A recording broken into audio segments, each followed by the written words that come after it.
السلام علیکم ورحمۃ اللہ وبرکاتہ۔ الحمد للہ رب العالمین والصلاة والسلام علی نبینا محمد وعلی آلہ واصحابہ اجمعین۔ محترم سامعین کرام، پارہ نمبر 13 کی مختصر تفسیر لے کر حاضر ہوا ہوں۔ 13ویں پارے میں سورہ یوسف ہے، لیکن اس کی شروعات 12ویں پارے سے ہوتی ہے، اس لیے ہم شروع کریں گے سورہ یوسف سے۔ سورہ یوسف یہ مکی صورت ہے۔ یوسف یہ ایک پیغمبر کا نام ہے، یوسف بن یعقوب بن اسحاق بن ابراہیم علیہ السلام، یعنی یوسف علیہ السلام یعقوب کے بیٹے تھے اور ابراہیم علیہ السلام کے پوتے تھے۔ اللہ سبحانہ وتعالیٰ نے ارشاد فرمایا انا انزلناہ قرآنا عربیا لعلکم تعقلون، یقیناً ہم نے اس کو قرآن عربی نازل فرمایا ہے کہ تم سمجھ سکو، یعنی اللہ تعالیٰ نے قرآن کو عربی زبان میں نازل کیا ہے۔ کیوں؟ وہ اس لیے کہ رسول اللہ صلی اللہ علیہ وسلم اور ان کی قوم، وہاں کے لوگ، مکہ مدینہ اور اطراف کے لوگوں کی زبان عربی تھی، اور اللہ سبحانہ وتعالیٰ جب بھی کسی پیغمبر نبی کو بھیجا تو ان کی قوم کی زبان میں ہی بھیجا ہے۔ تو یہاں لوگوں کی زبان عربی تھی، اس لیے اللہ سبحانہ وتعالیٰ نے قرآن مجید کو عربی زبان میں نازل فرمایا ہے۔ شروع میں اللہ سبحانہ وتعالیٰ نے کہا اس سورت کے شروع میں کہ اے نبی، ہم آپ کو بہترین واقعہ بیان کرنے جا رہے ہیں اور آپ اس کے بارے میں کچھ بھی نہیں جانتے تھے۔ تو گویا یہ واقعہ یوسف علیہ السلام کا بہترین بہت اچھا واقعہ ہے، اور رسول اللہ صلی اللہ علیہ وسلم اس واقعہ کو پہلے نہیں جانتے تھے۔ اللہ سبحانہ وتعالیٰ نے وحی کے ذریعے اس واقعے کے بارے میں خبر دی۔ اس صورت کا مقصد یہ ہے کہ اللہ کے رسول صلی اللہ علیہ وسلم سچے رسول ہیں، نبی کی نبوت اور رسالت کو ثابت کرنا تھا، یعنی نبی صلی اللہ علیہ وسلم یعنی ہمارے آخری پیغمبر محمد صلی اللہ علیہ وسلم سچے رسول ہیں، یہ ثابت کرنے کے لیے، اور اسی طرح سے اللہ کی شان، اللہ کی قدرت، کس طرح سے اللہ کی شان ہے، کس طرح سے اللہ کی قدرت ہے، اور اللہ کس طرح سے معاملات کرتا ہے، کسی کو نعمتوں سے نوازتا ہے اور کس طرح سے ماحول کو بدلتا ہے، حالات کس طرح سے بدلتے ہیں، یہ سب کچھ اللہ کے ہاتھ میں ہے۔ تو ان تمام چیزوں کو بتانے اور واضح کرنے کے لیے اللہ سبحانہ وتعالیٰ نے اس صورت کو نازل فرمایا ہے۔ گویا اس صورت کا اہم مقصد یہی ہے کہ اللہ کی شان اور قدرت کو بتانا اور نبی صلی اللہ علیہ وسلم کو سچا رسول ثابت کرنا۔ یہ سورہ یوسف عام صورتوں سے ہٹ کر ہے، یعنی اس صورت میں دیگر صورتوں کی طرح یہ نہیں ہے کہ پیغمبر کی بات قوموں نے نہیں مانی تو اللہ نے اس پر عذاب بھیج دیا، لوگ ہلاک و برباد ہو گئے، اس طرح کی اس میں کوئی بات نہیں۔ دوسری بات یہ ہے کہ اس صورت کے اندر صرف اور صرف یوسف علیہ السلام کا ذکر ہے، اور اب تک جو آپ نے تفسیر سنی آپ کو اندازہ لگا ہوگا کہ پچھلے دیگر صورتوں میں کئی پیغمبروں کا ذکر ملتا ہے، ایک صورتوں میں کئی نبیوں کے بارے میں اللہ سبحانہ وتعالیٰ بیان فرماتا ہے، لیکن اس سورہ یوسف کے اندر صرف اور صرف یوسف علیہ السلام کا ذکر ہے، اور یعقوب علیہ السلام کا ذکر ہے لیکن بحیثیت باپ کے بس۔ اس کہانی کی، اس واقعہ کی شروعات اس طرح سے ہوئی کہ یوسف علیہ السلام نے بچپن میں خواب دیکھا۔ اب یہ سورہ یوسف کا واقعہ اب سب کو معلوم ہے، عام طور پر پتہ چلتا ہے، آپ لوگوں کو پتہ ہے اور لوگوں کو معلوم ہوتا ہے سورہ یوسف کے بارے میں، لیکن مختصر اختصاری طور پر ہم گزریں گے، اور مجھے لگتا ہے عام طور پہ صرف اس حساب سے لوگ جانتے ہیں سورہ یوسف کو کہ یوسف علیہ السلام بہت خوبصورت تھے ماشاءاللہ، یہ سچ بھی ہے، اور ایک عورت غلط کام کے لیے بلا رہی تھی تو یوسف علیہ السلام نے ان کی بات نہیں مانی اور غلط کام آپ نے نہیں کیا، بس اسی حساب سے لوگ جانتے ہیں۔ حالانکہ اس صورت میں اور بھی بہت ساری باتیں ہیں، یہ جو عورت کا ایک واقعہ ہوا یہ تو ایک پارٹ ہے، ایک حصہ ہے صورت کا، اس کے اندر اور بھی بہت سی نصیحت اور عبرت کی باتیں ہمارے لیے، وہ کیا ہے آئیے وہی سے ہم دیکھتے ہیں۔ تو یوسف علیہ السلام نے بچپنے میں خواب دیکھا تھا جس کی تعبیر ہوئی، یعنی وہ سچ ثابت ہوا کب؟ تقریباً 35-40 سال کے بعد۔ بچپن میں دیکھا ہوا خواب تقریباً 40 سال کے بعد پورا ہوا، وہ سچ ثابت ہوا۔ اور ویسے بھی خواب کے بارے میں آپ کو معلوم ہونا چاہیے کہ پیغمبروں اور نبیوں کے خواب سب کے سب سچے اور صحیح ہوتے ہیں۔ رہی بات نبیوں کے علاوہ ہم اور آپ، تو ہم سب کے خواب کچھ سچے بھی ہو سکتے ہیں، کچھ جھوٹے اور غلط بھی ہو سکتے ہیں اور ہوتے ہیں، اور کچھ شیطان کی طرف سے بھی ہوتا ہے۔ رسول اکرم صلی اللہ علیہ وسلم نے ارشاد فرمایا کہ خواب 3 طرح کا ہوتا ہے، ایک تو اللہ کی طرف سے بشارت ہوتی ہے، اور دوسری ہے کہ بس انسان جو سوچتا ہے دل کے اندر جو بات آ رہا ہے، جو ٹینشن لے کے یا ڈر کی خوف کے عالم میں سویا تو وہی چیز سامنے آ جاتا ہے. اور تیسرا یہ شیطان کی طرف سے شیطان ڈراتا ہے. یہ خواب کی 3 قسمیں ہوتی ہیں. تو یوسف علیہ السلام جو خواب دیکھا وہ خواب سچا تھا. یعقوب علیہ السلام کی 2 بیویاں تھیں. ایک بیوی سے 10 بچے تھے اور دوسری بیوی سے 2 بچے تھے، یعنی یوسف علیہ السلام اور بنیامین. تو یوسف علیہ السلام دوسری بیوی سے تھے، یعنی چھوٹی بیوی سے. معاملہ اس طرح سے ہے کہ یوسف علیہ السلام سے زیادہ محبت کرتے تھے یعقوب علیہ السلام.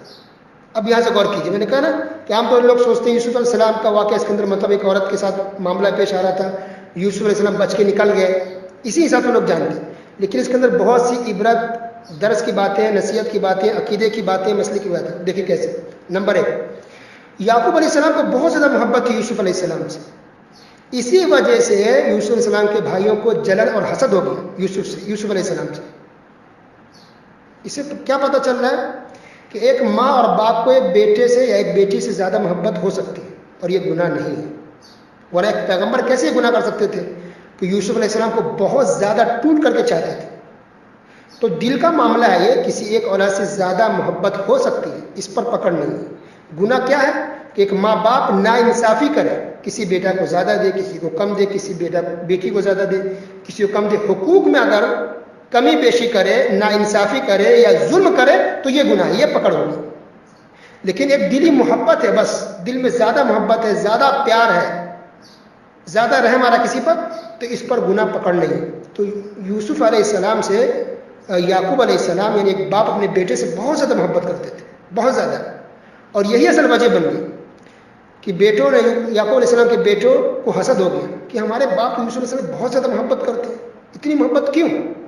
تو اسی حسد کی وجہ سے یوسف علیہ السلام کے بھائیوں نے پلان بنایا کہ چلو ہم یوسف علیہ السلام کو مار ڈالتے ہیں. پھر ہوا کہ نہیں، قتل نہیں کریں گے، کہیں پھینک دیتے ہیں، بھیڑیا وغیرہ کھا جائے. تو تمام بھائیوں نے 10 بھائیوں نے مشورہ، کیونکہ بنیامین چھوٹے تھے، تو 10 بھائیوں نے جو دوسری بیوی سے تھے 10 بھائیوں نے پلان بنا کر کے یوسف علیہ السلام کو باہر کھیلنے کے بہانے لے گئے اور وہاں کنویں میں ڈال دیا. کنویں میں ڈال کے چلے گئے، سمجھے کہ وہ مر جائیں گے وہاں، یا کوئی اٹھا کے لے جائے گا کہیں اور. یہ پلان تھی. تو کنواں میں ڈال دیا. اب دیکھیں کیا ہوتا ہے کہ کچھ دنوں کے بعد یا کچھ گھنٹے جو بھی رہا ہوگا، ایک قافلہ وہاں سے گزرتا ہے اور پانی نکالنے کے لیے وہ قافلہ کنویں میں ڈول بالٹی ڈالتا ہے. تو یوسف علیہ السلام اس کو پکڑ لیتے ہیں بالٹی کو. جب انسان کو آدمی کھینچتا ہے تو اوپر یوسف علیہ السلام نکلتے ہیں. تو دیکھتا ہے کہ بچہ، وہ خوش ہوتے ہیں کیونکہ اس وقت بیچنے کا دور تھا، پہلے لوگ انسانوں کو بیچا جاتا تھا. تو ان لوگوں نے جا کر کے مصر میں، قافلے والوں نے جا کر کے مصر کے بازار میں یوسف علیہ السلام کو بیچ دیا. گویا کہ یوسف علیہ السلام بچے تھے، چھوٹے تھے. عزیز مصر نے یوسف علیہ السلام کو خرید لیا. وہ بھی بچے تھے، چھوٹے تھے، اپنے گھر میں رکھا خرید کر کے، اب پرورش اس کی کرنے لگے. بڑے ہو گئے یوسف علیہ السلام، بہت حسین و خوبصورت تھے ماشاء اللہ یوسف علیہ السلام. تو جب بڑے ہوئے تو عزیز مصر جس نے خریدا تھا، یہ بہت بڑا افسر تھا. یہ مصر کا واقعہ ہے، جو مصر کی کنٹری، اسی میں یہ سب معاملہ ہو رہا تھا.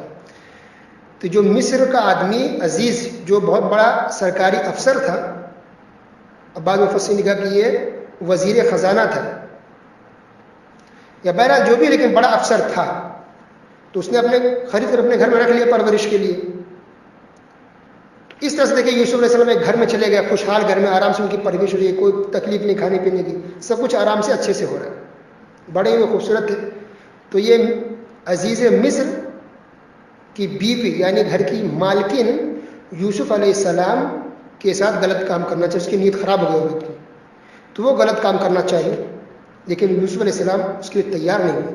حالانکہ گھر میں اکیلے تھے، گھر کے گیٹ کو، ڈور کو بند کر دیا گیا، لیکن اللہ کا ڈر اور خوف تھا.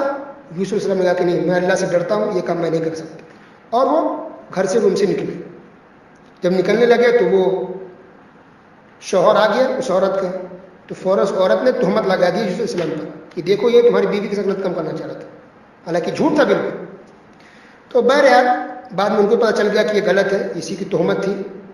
اس کے بعد یہ کوشش کرنا چاہیے غلط کام کی.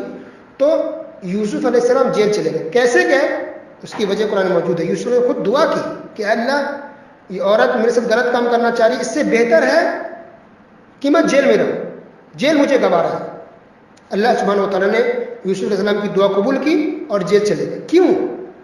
تاکہ اسے بچ سکے فتنہ سے۔ آج تہمت اگر پھر تہمت لگا سکتی ہے، پاک دامن تھے، برائی کرنا نہیں چاہیے۔ اس کے اندر ایک عبرت ہے مردوں کے لیے، لڑکوں کے لیے۔ کوئی بھی اگر عورت یا لڑکی اگر دعوت دے برائی کی، اگرچہ کوئی نہیں دیکھ رہا ہے، کسی کو پتہ نہیں چلا، اکیلے میں تنہائی میں نہیں، کوئی دیکھے نہ دیکھے، اللہ دیکھ رہا ہے، تو اگر کوئی انسان، اللہ کے رسول صلی اللہ علیہ وسلم نے ارشاد فرمایا کہ اگر کسی مرد کو کوئی عورت حسین خوبصورت کو کوئی دعوت دے برائی کی اور صرف اللہ کے ڈر سے برائی نہ کرے، تو اللہ سبحانہ وتعالیٰ ایسے مرد کو قیامت کی دن سائے میں جگہ دے گا، جس دن دوسرا کوئی سایہ نہیں، صرف اللہ کا سایہ ہوگا۔ اللہ اکبر۔ اسی طرح اگر کسی لڑکی یا عورت کو کوئی مرد برائی کی دعوت دے، بہت سارے پیسے دے، لالچ دے، یا جو بھی کچھ ہو، تو ایسی لڑکی اور ایسی عورت بھی برائی سے بچ جاتی ہے، حالانکہ اس کو موقع ہے برائی کر سکتی ہے، کوئی دیکھنے والا نہیں، کوئی ٹوکنے والا نہیں، کوئی ٹوکنے والا نہیں، صرف اللہ کی ڈر سے اپنے ایمان کو، اپنی عزت کو بچاتے ہوئے اللہ کے خوف سے اگر برائی وہ عورت نہیں کرتی ہے، تو انشاءاللہ ایسی عورت کو بھی سائے میں جگہ ملے گی، کیونکہ اسلام کے سارے احکام سب کے لیے برابر ہیں، مرد ہو یا عورت ہو۔ تو بہرحال یہاں سے یوسف علیہ السلام جیل میں چلے گئے، صرف فتنہ سے بچنے کے لیے، برائی سے بچنے کے لیے۔ کئی سال تک جیل میں رہے، تو جیل کے اندر ہی دو شخص سے ملاقات ہوئی، جو دو ایسا شخص تھا جو بادشاہ کے یہاں کام کرتا تھا، کسی وجہ سے اس کو جیل میں ڈال دیا گیا۔ یوسف علیہ السلام سے ان دونوں نے خواب کی تعبیر پوچھی۔ ایک نے کہا کہ میں دیکھ رہا ہوں کہ میں شراب نچوڑ رہا ہوں، نکال رہا ہوں شراب کو۔ دوسرے نے کہا کہ میرے اوپر روٹی ہے اور اس کو کھا رہے کوے۔ یوسف علیہ السلام نے تعبیر بیان کی کہ ایک کی تعبیر یہ ہے کہ وہ واپس اس کو ملازمت، جاب حکومت میں مل جائے گی، وہ بادشاہ کو شراب پلائے گا، اور دوسرے کی تعبیر یہ ہے کہ اس کو سولی پر چڑھا دیا جائے گا۔ یہ اس کی تعبیر بنی۔ بہرحال اس میں سے پھر یہ دونوں آدمیوں میں سے دو یا ایک نکل گیا جیل سے اپنی سزا کاٹنے کے بعد۔ جب وہ گیا بادشاہ کے پاس کام کرنے رجوع کرنے لگا، وہ پہلا آدمی جس نے دیکھا تھا کہ وہ نچوڑ رہا ہے شراب کو، اس کی نوکری واپس بادشاہ کے یہاں لگ گئی۔ بادشاہ نے خواب دیکھا اور وہ پریشان ہو گیا خواب دیکھنے کے بعد۔ اس نے پوچھا کہ تم بتاؤ کہ میرے خواب کی تعبیر کیا ہے۔ دیکھیے اس واقعے کے اندر تعبیر کا بہت اہم رول ہے خواب کا۔ بادشاہ نے خواب یہ دیکھا تھا کہ 7 موٹی تازی گائے ہیں اور پھر 7 دبلی پتلی گائے ہیں۔ یہ 7 دبلی پتلی گائیں موٹی تازی اچھی گائے کو کھا رہی ہیں، اور پھر اسی طرح 7 بالیاں ہیں، خوشے، گیہوں یا دھان کے جو بھی خوشے ہوتے ہیں، تو 7 بالیاں ہیں جو ہریالی ہے، اچھے ہیں، اور 7 بالی ایسی جو سوکھی ہوئی ہیں۔ یہ 2 چیز نے خواب میں دیکھا، پریشان ہو گیا۔ اس کی تعبیر کسی کو سمجھ میں نہیں آئی، اس کا خواب کا کیا مطلب ہے۔ تو اچانک اس آدمی کو جو جیل ہے اس کو یاد آیا کہ جیل میں ایک آدمی ہے، اس سے میری ملاقات ہوئی کہ یوسف ہے، اس کو تو معلوم ہے تعبیر، خواب کی تعبیر وہ جانتا ہے۔ تو فوراً وہ دوڑتے ہوئے جیل میں آیا اور یوسف علیہ السلام سے اس نے خواب کی تعبیر پوچھی۔ تو یوسف علیہ السلام نے کہا کہ دیکھو یہ جو گائے ہے 7 موٹی تازیاں، اس کا مطلب ہے کہ 7 سال خوشحالی رہے گی۔ اب پتلی دبلی جو 7 گائے جو کھا رہی، اس کا مطلب ہے کہ 7 سال قحط ساری پڑے گی، لوگوں کھانے پینے کا نہیں ہوگا۔ یہ جو 7 بالیاں ہیں، اس کا مطلب ہے کہ 7 سال تک خوب اناج ہوں گے، زمین میں پیداوار خوب ہوگی، اور 7 سوکھی بالیاں کا مطلب کہ پھر اناج نہیں ہوگا، سوکھا پڑ جائے گا۔ یہ اس کی تعبیر ہے۔ اچھا، پہلی مرتبہ جب اسی شخص کو جب یوسف علیہ السلام نے تعبیر بتائی تھی اس کے خواب کی، تو اس سے پہلے یوسف علیہ السلام نے اس کو دین کی دعوت دی تھی، توحید کی۔ اس بات کو بھی اللہ نے اس کے اندر نوٹ کیا، بیان کیا ہے کہ یوسف نے توحید کی دعوت دی، ایک اللہ کی طرف بلایا، اس کے بعد خواب کی تعبیر بتائی تھی۔ اس سے پتہ چلا کہ ہم لوگوں کو بھی جہاں کہیں بھی ہو دین کی دعوت دینی چاہیے، چاہے ہم جیل میں ہو، باہر ہو، کوئی بھی موقع ہو، مجلس ہو، محفل ہو، ہم ضرور دین کی توحید کی دعوت دیں۔ تو بہرحال خواب کی تعبیر سن کے وہ شخص دوڑا واپس گیا، بادشاہ کو بتایا، تو بادشاہ بہت خوش ہوا، اس کو بہت اچھا لگا، اور اس نے کہا کہ یوسف کو پھر نکالا جائے جیل سے۔ کئی سال تک یوسف علیہ السلام جیل میں رہتے۔ دیکھیے سن کر کے فوراً یوسف علیہ السلام جیل سے نہیں نکلے، کہا کہ نہیں، میری ایک شرط ہے۔ کیا شرط ہے؟ کہا شرط یہ ہے کہ عورتوں سے کہو میرے بارے میں بتائے کہ میں کیسا ہوں، کیونکہ ان لوگوں نے مجھ پر تہمت لگائی، ان سے گواہی لیجیے، بیان کیا جائے۔ بادشاہ نے عورتوں کو بلایا، پوچھا کہ کہو کیا بات ہے، کئی سال پہلے جو تم لوگوں نے افواہ پھیلائی تھی تو کیا اس میں کیا حقیقت تھی؟ تو عورتوں نے سب نے گواہی دی کہ نہیں، یوسف علیہ السلام کے اندر ہم نے کوئی برائی نہیں دیکھی، یوسف علیہ السلام بالکل پاک ہے، انہیں کوئی برائی نہیں کی۔ عورتوں کے بعد خود گھر کی جو مالکن تھی، عزیز کی بیوی، یعنی جس کے گھر میں یوسف علیہ السلام نے پرورش پائی تھی، اس گھر کی عورت نے بھی کہا کہ سچ تو یہی ہے کہ غلط کام کرنے کی کوشش میں نے ہی کی تھی، یوسف علیہ السلام کی اس میں کوئی غلطی نہیں، اس نے کوئی گناہ نہیں کیا، وہ بالکل پاک ہے اور سچے ہیں، غلطی ہم سے ہوئی، ہم سے خطا ہوئی ہے۔ یہ گواہی عورتوں نے دی بادشاہ کے سامنے۔ تو اس سے بالکل صاف ہو گیا کہ یوسف علیہ السلام بالکل پاک دامن تھے، پاک دامن ہیں، ان کی کوئی غلطی نہیں تھی، ان پر تہمت الزام لگایا تھا اور لوگوں میں خواہ مخواہ کے کچھ لوگوں نے ان کو بدنام کرنے کی کوشش کی تھی، ورنہ یوسف علیہ السلام بالکل پاک دامن ہے، نیک اور شریف ہے۔ جب یہ بات ثابت ہو گئی تب یوسف علیہ السلام جیل سے نکلے۔ اسی طرح سے یہاں سے 12واں پارہ مکمل ہو جاتا ہے، ٹھیک ہے۔ اب 13ویں پارے کی شروعات اس بات سے ہوتی ہے کہ بادشاہ نے یوسف علیہ السلام کو ایک عہدہ دیا، اور وہ عہدہ تھا خزانچی کا، یعنی فائنینس منسٹر، وزیر خزانہ بنایا گیا یوسف علیہ السلام کو۔ وزیر خزانہ بنے، اس کا انہوں نے پوری تدبیر اپنانی شروع کر دی، کیونکہ اللہ نے یہ تعبیر سکھائی تھی، خواب کی تعبیر۔ یہ جو بات گزری کہ قحط سالی آئے گی، وہ غیب نہیں جانتے تھے، بلکہ انہوں نے صاف وضاحت کی کہ اللہ سبحانہ و تعالیٰ نے ہمیں یہ ملکہ، یہ علم دیا ہے کہ میں خواب کی تعبیر بتا سکتا ہوں کہ اس کا کیا مطلب ہوتا ہے۔ تو اللہ کے حکم سے اور اللہ کی سکھانے کی وجہ سے انہوں نے یہ مسئلہ اور یہ تعبیر بتائی تھی۔ تو اب یوسف علیہ السلام تنظیم اور ترتیب دینے لگے، جو غلہ اناج ہونے لگے کہ تاکہ آئندہ جو سال جو آنے والا ہے اس میں پریشانی لوگوں کو نہ ہو۔ تو اس طرح سے وزیر خزانہ تھے، فائنینس منسٹر تھے، انہیں پورے اچھے سے انتظام کیا۔ اس کے بعد سے پھر قحط سالی شروع ہو گئی، 7 سال کے بعد قحط سالی شروع ہوئی تو لوگ دور دور سے آنے لگے غلہ خریدنے کے لیے، لینے کے لیے۔ تو یہ مصر کا معاملہ ہے، مصر کے اندر تھے۔ اب یوسف علیہ السلام کے جو بھائی اور والد تھے، ان کے گھر والے کہاں تھے؟ فلسطین میں تھے۔ تو فلسطین سے ان کے بھائی بھی جب پتہ چلا کہ کوئی بادشاہ ہے وہاں، ان کے پاس بہت سارا اناج غلہ ہے، وہ بیچ رہے ہیں، وہاں مل جا رہا ہے، تو ان کے بھائی بھی یہاں پہنچے یوسف علیہ السلام کے پاس سامان خریدنے کے لیے، غلہ خریدنے کے لیے، اناج خرید لیا۔ یوسف علیہ السلام دیکھ کر کے پہچان لے کہ میرے بھائی ہیں، لیکن یہ 10 بھائی نہیں پہچان پائے۔ اس کا ذکر اللہ نے غصہ تو قرآن میں کیا کہ یہ لوگ نہیں پہچان پائے، لیکن یوسف علیہ السلام پہچان گئے۔ بہرحال یوسف علیہ السلام کو سامان دے دیا غلہ، اور ان کا پیسہ بھی چپ چاپ واپس کر دیا، ان کے سامان میں رکھ دیا۔ لیکن جاتے ہوئے انہوں نے یہ کہہ دیا کہ تمہارا بھائی بنیامین ایک ہے؟ بولا ہاں۔ بولا اس اپنے بھائی کو اگلی بار جب آنا ہے تو بنیامین بھائی کو لے کر کے آنا۔ بولا ٹھیک ہے۔ تو جب اگلی بار پھر آیا اناج لینے کے لیے تو بنیامین کو ساتھ میں لے کر کے آیا۔ اب اس بار یوسف علیہ السلام نے اناج تو دیا، لیکن بنیامین اپنے بھائی کو روک لیا۔ اس کو پھر تیسری مرتبہ پھر ان کے بھائی اناج لینے کے لیے آئے۔ غور کیجیے، جب تیسری مرتبہ اناج لینے کے لیے آئے تب یوسف علیہ السلام نے کہا کہ تمہیں پتہ ہے کہ تم نے یوسف کے بھائی کے ساتھ نادانی میں کیا کیا تھا؟ یہ سننا تھا کہ وہ لوگ سب حیران ہو گئے، 10 بھائی۔ تب کہا کہ لگتا ہے کہ تم یوسف تو نہیں ہو۔ اللہ، کہا کہ ہاں میں یوسف ہوں۔ تو ان لوگوں کو بہت شرمندگی ہوئی، معافی بھی مانگی۔ تو یوسف صلی اللہ علیہ وسلم نے کیا کہا؟ لا تثریب علیکم اليوم، کوئی ملامت کی بات نہیں ہے، اللہ تعالیٰ بخشنے والا، اللہ تمہارے گناہوں کو بخش دے، معاف کرے۔ اللہ اکبر۔ اب اندازہ لگا یہاں پر کیا نقطے کی بات ہے۔ آج کل بھائی لڑ لیتے ہیں، کسی کچھ غلطی ہوئی احسان جتلاتے، پریشان کرتے، تنگ کرتے ایک دوسرے کو، نہیں کرنا چاہیے۔ یوسف علیہ السلام پہ اتنا ظلم ہوا، کنویں میں ڈال دیا گیا، ان کی جان جا سکتی تھی، پھر بھی ڈانٹا نہیں، ڈپٹا نہیں، بہت محبت سے آرام سے کہا کہ تم نے نادانی میں کیا کیا تھا۔ بس اس کے بعد ڈانٹ سکتے تھے، سزا دے سکتے تھے، حکومت میں تھے، کوئی سزا نہیں دی، کوئی ڈانٹ، کوئی گالی گلوج نہیں، بلکہ کہا کہ تم پر کوئی ملامت نہیں ہے، پریشان مت ہو۔ اس سے بھی ایک اندازہ ہو رہا ہے کہ آج کل اگر بھائی آپس میں نہ بھی لڑے تو بھائی کی جو بیویاں وہ چڑھاتی ہیں، دیکھو تمہارے بھائی نے تم سے کیسا کیا، تمہارے بھائی نے، ہم تو پہلے سے سمجھاتے تھے کہ آج کل کوئی بھائی بھائی کا نہیں ہوتا، لیکن تم ہمیشہ بھائی کے لیے پیچھے خرچ کرتے تھے، بھائی کو پیسے دیتے تھے، بھائی کی ہیلپ کرتے تھے۔ کیا کیا تمہارے بھائی نے؟ تمہارے خلاف کیا، تمہاری مثبت میں کام نہیں آتے، یا کل ہو کے کون کام آئے گا؟ بیویاں چڑھاتی ہیں دوسرے، سب نہیں لیکن عام طور پہ یہ دیکھا گیا ہے کہ بیویاں بھائیوں کو دوسرے کے خلاف چڑھاتی ہیں، اور عام طور جو دشمنیاں ہوتی ہیں بھائیوں کے بیچ میں آج کل وہ بیویوں کی وجہ سے ہوتی ہیں۔ کچھ، سب تو نہیں کہہ سکتا، کچھ تو ایسی بیویوں کو اور خواتین کو چاہیے کہ توبہ استغفار، اللہ سے معافی مانگیں۔ یہ طریقہ صحیح نہیں ہے کہ آپ بھائیوں کے بیچ میں آپ دشمنی کرائیں، کوئی بھی بھائی کسی کو بھی کام آ سکتا ہے، کبھی بھی کوئی چھوٹا کام آ سکتا ہے، کوئی بڑا کام آ سکتا ہے۔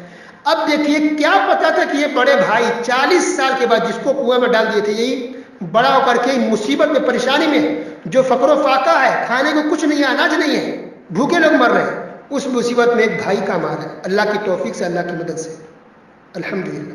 اور کوئی بھائی اگر کام نہیں بھی آئے تب بھی ایک بھائی ہے، ایک مسلمان ہے، ان کی عزت کرنا، احترام کرنا اور بھلائی کرنا، یہ ساری چیزیں ہم تمام مسلمانوں کی ذمہ داری ہے۔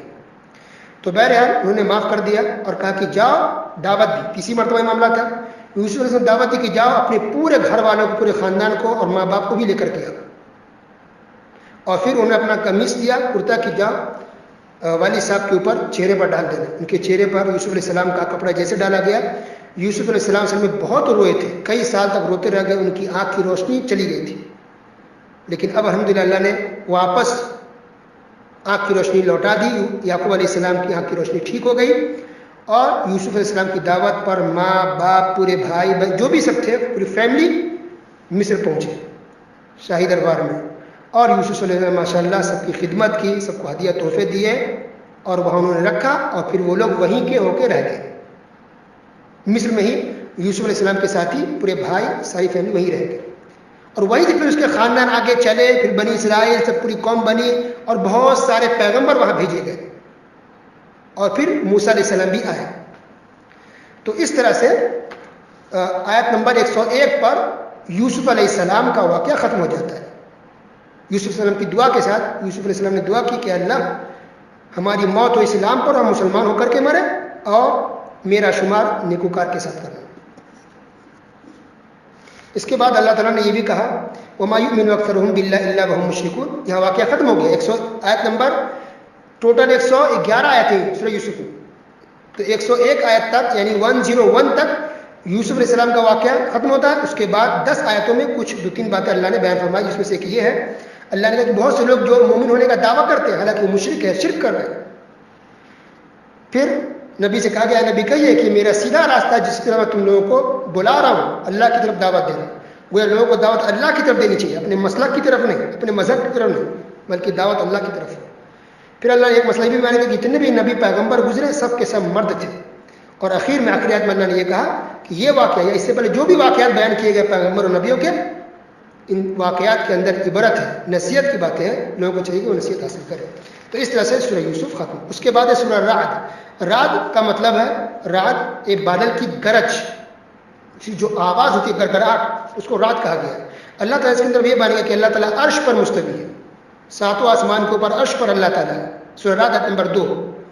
اس کے بعد اللہ تعالیٰ نے بہت سی نعمتوں کا ذکر کیا، زمین، پہاڑ، نہریں، یہ فروٹس، میوے، یہ سب اللہ نے پیدا کیے ہیں، یہ دن اور رات یہ اللہ ہی بنا رہا ہے، اس لیے انسانوں کو چاہیے کہ اللہ سبحانہ و تعالیٰ کی عبادت کریں، اللہ تعالیٰ کا شکر ادا کریں۔ ہم سیب کھاتے ہیں، بنانا کھا لیتے ہیں، سنترے کھاتے ہیں، انگور کھاتے ہیں، کبھی غور کرتے ہیں یہ اللہ نے نعمتیں دی، یہ نعمتیں اللہ کی کھا کے الحمدللہ اللہ کی تعریف کریں، اللہ کا شکر ادا کریں، اور بھی عبادت کریں، اور بھی نیکی کی طرف آگے بڑھیں، یہ ہونا چاہیے، احساس دلایا اللہ تعالیٰ نے۔ اس کے بعد اللہ سبحانہ وتعالیٰ نے کہا آیت نمبر 13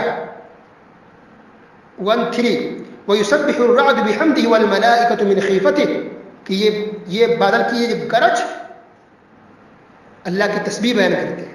اللہ اکبر، یہ بدل گرجتا آواز آتی ہے، یہ اللہ کی تسبیح بیان کرتے ہیں، فرشتے بھی اللہ کی تسبیح بیان کرتے ہیں۔ سورہ بنی اسرائیل میں اللہ تعالیٰ بیان کیا وَإِن مِّن شَيْءٍ إِلَّا يُسَبِّحُ بِحَمْدِهِ، ہر چیز اللہ تعالیٰ کی تسبیح بیان کرتی ہے، پرندے بھی، یہ جانور بھی اللہ کی تسبیح بیان کرتی ہے، یہ ہوائیں یہ اللہ کی تسبیح، یہ پہاڑ، یہ سمندر کی موجیں، یہ لہریں، یہ پہاڑ کی چوٹیاں، یہ سب کی سب اللہ کی تسبیح بیان کرتی ہیں۔ اگرچہ ہم ان کی زبان کو، ان کے لینگویج کو، ان کے طریقے کو ہم سمجھ نہیں سکتے، لیکن سب کی ساری مخلوق اللہ تعالیٰ کی تسبیح بیان کرنے میں لگے رہتے ہیں۔ اللہ اکبر۔ اس کے بعد اللہ سبحانہ و تعالیٰ نے یہ بیان کیا کہ جو لوگ غیر اللہ کو پکارتے ہیں، اللہ کے علاوہ دوسروں کو پکارتے ہیں، اللہ نے اس کے لیے مثال بیان کی کہ اگر اللہ کے علاوہ کوئی انسان دوسروں کو پکارے تو ایسے ہی ہے جیسے کہ ایک انسان پانی سے دور کھڑا ہو کر کے ہاتھ ایسے پھیلا کے رکھا ہو، اس انتظار میں کہ پانی اس کے منہ میں آ جائے۔ تو کیسے آ سکتا ہے؟ ہاتھ پھیلائے ہو، پانی نہیں آ سکتا، پانی سے آپ دور ہیں، پانی کیسے آئے گا؟ کیونکہ پانی کو نہیں معلوم کہ آپ کا مطالبہ کیا، آپ کی ضرورت کیا ہے، اور اسی طرح پانی کے اندر اتنی طاقت نہیں ہے کہ وہ چل کر کے آپ کے منہ میں داخل ہو جائے. تو اسی طرح سے اللہ کے علاوہ دوسرے لوگ ہیں، اسے نہیں پتا جس کو پکار رہے ہیں کہ آپ پکار بھی رہے ہیں یا آپ کی ضرورت کیا ہے، اور اسی طرح ان کے پاس اتنی طاقت اور قدرت نہیں ہے کہ وہ آپ کی ضرورتوں کو پورا کر سکے. اللہ اکبر. اس کے بعد آیت نمبر 15 میں بھی تسبیح کا ذکر ہے کہ ہر چیز جو بھی زمین آسمان کے اندر ہے وہ خوشی سے ہو یا نہ خوشی ہو، صبح و شام اللہ کی تسبیح بیان کرتے رہتے ہیں. اس کے بعد اللہ سبحانہ و تعالیٰ نے بہت ساری توحید کا ذکر کیا، بہت ساری توحید کے مسائل کو بیان کیا. پھر ایک آیت ہے، آیت نمبر 28 الذین آمنوا وتطمئن قلوبهم بذکر اللہ الا بذکر اللہ تطمئن القلوب. بہت سے لوگ شکایت کرتے ہیں کہ ہم پریشان ہیں، بے چینی ہے، گھبراہٹ ہے، سکون کیسے چاہیے؟ اللہ نے اس کا جواب دیا ہے کہ اللہ کے ذکر میں سکون ہے. اللہ کا ذکر و اذکار کیجیے، قرآن شریف کی تلاوت کیجیے کثرت سے. قرآن شریف کی اگر آپ تلاوت کریں گے تو اللہ سبحانہ و تعالی آپ کی بے چینی کو دور کر دے گا، آپ کو سکون اور راحت ملے گی. اور اسی طرح سے اس سورہ رات کے اندر سجدہ والی آیت بھی ہے. تو سجدہ والی آیت سے جب گزرے انسان تو پھر سجدہ کرے. تو سجدہ والی آیت یہی ہے، وَلِلَّهِ يَسْجُدُ مَن فِي السَّمَاوَاتِ وَالْأَرْضِ طَوْعًا وَكَرْهًا وَظِلَالُهُم بِالْغُدُوِّ وَالْآصَالِ. اللہ اکبر. تو گویا قرآن میں ترتیب کے حساب سے دوسرا سجدہ ہے. اس کے بعد ہے سورہ ابراہیم. ابراہیم یہ مکی صورت ہے، پیغمبر کا نام ہے. آیت نمبر 4 میں اللہ نے بیان کیا ہر نبی کو اللہ نے ان کی زبان میں، ان کے لینگویج میں ہی بھیجتا ہے، اس کی زبان میں ہی وہ نبی بات کرتے ہیں. اس کے بعد اللہ سبحانہ وتعالیٰ نے موسیٰ علیہ السلام کا ذکر کیا اور پھر دوسری کچھ قوموں کا بھی ذکر کیا. اس کے بعد آیت نمبر 11 میں بیان کیا قالت لهم رسلهم إن نحن إلا بشر مثلكم. عقیدے کی بات کہ تمام رسولوں نے کہا اپنے قوموں سے کہ ہم نہیں ہیں مگر تمہاری طرح بشر. اللہ اکبر. ہم نہیں ہیں تمہاری طرح بشر، ہم تو تمہاری طرح ایک انسان ہیں، ہم تمہاری طرح بشر ہیں. سورہ آل ابراہیم، سورہ ابراہیم آیت نمبر 11 عقیدہ آیات نوٹ کر لیجیے. سارے پیغمبروں نے اپنی قوموں سے کہا کہ ہم تو بشر ہیں تمہاری طرح. آج بہت سی بدعتی کہتے کہ نہیں تمہاری طرح نہ کہو، یہ شرک ہو جائے گا، یہ توہین ہو جائے گی نبی کی شان میں. استغفر اللہ. اس کے بعد اللہ سبحانہ وتعالیٰ نے کافروں کی مثال بیان کی، کافروں کے اعمال کی مثال بیان کی جو راک کی طرح جیسے ہوا اڑا دے. پھر اللہ تعالیٰ نے قیامت کا منظر کھینچا کہ قیامت کے دن سب کو کھڑا ہونا اور اپنے اپنے حساب کا جواب دینا ہوگا. اس کے بعد اللہ تعالیٰ نے نیک باتوں کی مثال بیان کی اور بری باتوں کی بھی مثال اللہ نے بیان کی. آیت نمبر 24 سے 26 تک. اس کے بعد اللہ سبحانہ وتعالیٰ نے نماز پڑھنے کا حکم دیا. 31 دیکھیے نماز کا حکم ہر جگہ، نماز نماز نماز. کیسے کوئی مسلمان کا تصور نہیں اسلام میں کوئی انسان مسلمان ہو اور نماز نہ پڑھے. یاد رکھیے تو نماز کمپلسری اسلام کا رکن ہے، بنیاد ہے. بغیر نماز کے ایک انسان کا اسلام اور ایمان تصور نہیں کیا جا سکتا. اس کے بعد اللہ سبحانہ وتعالیٰ نے بہت سی نعمتوں کا ذکر کیا کہ یہ سب نعمتیں ہیں جو زمین میں پیدا کی گئی، بنائی گئی ہیں. اللہ نے یہ سب انسانوں تمہارے لیے ہے. یہ سمندر، یہ پانی، یہ فروٹس، یہ میوے، یہ سب نعمتیں تمہارے لیے ہیں. سورہ ابراہیم آیت نمبر 32 سے 34 تک. اس کے بعد اب ابراہیم علیہ السلام کا ذکر آ رہا ہے. دیکھیے کیا ذکر ہے، کوئی قصہ کوئی واقعہ ان کی قوم کا ذکر نہیں ہے، بلکہ ابراہیم علیہ السلام کی تقریباً 5 سے 6 دعاؤں کا اللہ نے یہ ذکر کیا ہے کہ ابراہیم علیہ السلام نے اللہ سے کیا دعا کی تھی. تو وہ یہاں پر ذکر ہے ابراہیم علیہ السلام کی دعا، بس یہی اس کے اندر ہے. اس کے بعد پھر اللہ سبحانہ وتعالیٰ نے نبی کریم صلی اللہ علیہ وسلم کو خطاب کر کے کہا کہ آپ لوگوں کو ڈرائیں. ٹھیک ہے، آپ لوگوں کو ڈرائیں، اللہ سے ڈرائیں، عذاب سے ڈرائیں. لوگ توحید پر آئے، سنت پر آئے. اور آخری بات، سب سے آخری آیت میں یہ اللہ نے بیان کیا کہ یہ قرآن تمام لوگوں کے لیے اطلاع نامہ ہے کہ اس کے ذریعے سے وہ ہوشیار کر دیے جائیں اور بخوبی معلوم کر لیں کہ اللہ ایک ہی معبود ہے، تاکہ عقل مند لوگ سوچ اور سمجھ لیں. وہ پوری بات جو واقعہ بیان کیا جائے اس کا مقصد صرف یہی ہوتا ہے کہ انسان اللہ پر ایمان لائے، رسول پر ایمان، اللہ سے ڈرے، توحید پر آئے، سنت پر آئے، اسلام پر آئے، کفر نہ کرے، نافرمانی نہ کرے، اللہ سے ڈرے. اگر آپ ایمان لائیں گے، سیدھے راستے پر چلیں گے تو اللہ کی نعمت ہوگی، دنیا آخرت میں کامیاب ہوں گے. اگر نافرمانی کریں گے تو آپ کے لیے عذاب ہے، نقصان ہے، خسارہ ہے، اور نقصان آپ ہی کا ہوگا، آپ کسی اور کا نقصان نہیں کر سکتے. اس طرح سے 13واں پارہ مکمل. آیت نمبر پارہ نمبر 13 کی تفسیر مکمل ہو گئی. السلام علیکم ورحمۃ اللہ وبرکاتہ.